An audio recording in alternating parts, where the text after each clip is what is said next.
Hello everyone, this is Old School from WhatTheBuck.net recording to you live from One Buck Place after day 2 of Buccaneers training camp in 2018. I focused extensively on the defensive line today and trying to get the lay of the new land here, which I had some videos on earlier.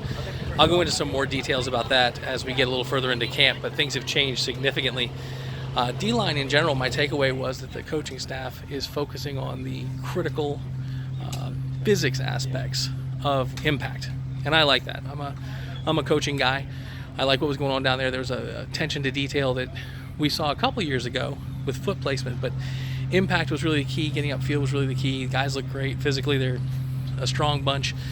But Coach Buckner and the rest of the coaching staff is focusing. You don't have to use your strength all the time. You use leverage and intelligence. Now, what was interesting is in the post-practice conference, Gerald McCoy was talking about Ryan Fitzpatrick and how he works smarter, not necessarily always harder. It's sort of a vestige of being a veteran. And I think that translates directly into what we saw with the D-line today. Now, I didn't see a lot of 11 on 11. We saw some of it. A question was asked earlier was, how did Jameis look, which is going to be the question everyone asks constantly, in fact. And I know the media has to do this, but there were more questions about Jameis than there probably needed to be, given the fact that there was a lot of other stuff going on at camp. When I saw it throwing the ball in 11-11, it all looked pretty rusty with the exception of Ryan Fitzpatrick's hookup with Deshaun Jackson, which looked nice. I saw Pewter Report got a great video of that out earlier. But generally speaking, training camp today felt like training camp last year.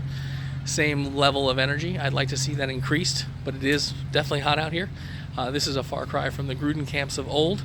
I'll know more when we start getting pads on. I will say in the post-game or the post-practice press conference, Cutter was very good. I recommend you watch that video. But Ryan Fitzpatrick was fantastic. But more than that, listen, I'm a Bucs fan first and foremost. You guys know that. You guys know that I'm a fan of Gerald McCoy. I think he does a great job. I think he's a fantastic player. He has evolved and matured into just an absolutely spectacular example of what a professional football player can be and what a person seems to be. His handling of the questions at the podium today were just phenomenal. He was not rude or dismissive, but he also was very pointed in his responses.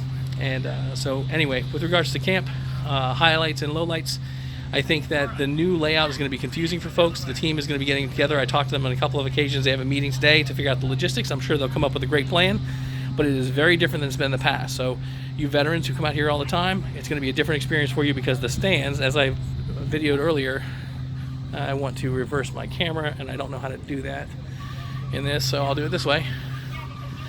See where those Buccaneers banners are back there. That's where the stands used to be. So they're going to work out how you guys can get in here and gain access to the field.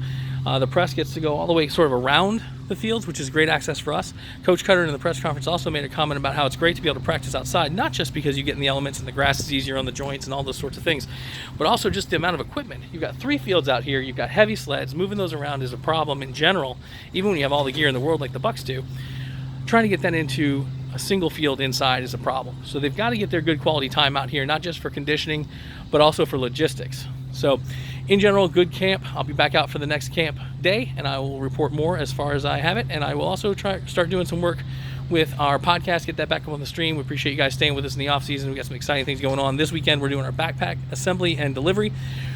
We got to 1,200. We saw some donations coming in. We're going to push that number if we can a little bit higher later. But right now, we're going to get this 1,200 packed. Follow us on Twitter at WhatTheBuck, Facebook.com/WhatTheBuck, WhatTheBuck.net. Big shout out to our writers, Jason Delatorre, John Hinkle, the whole team, Evan Wenish. They've been putting out great content all off season. If you're not out there watching and reading those things, please make sure you do that. And we'll let you know more about the new video format that we'll be doing this season as soon as we have it. Thanks. Go Bucs.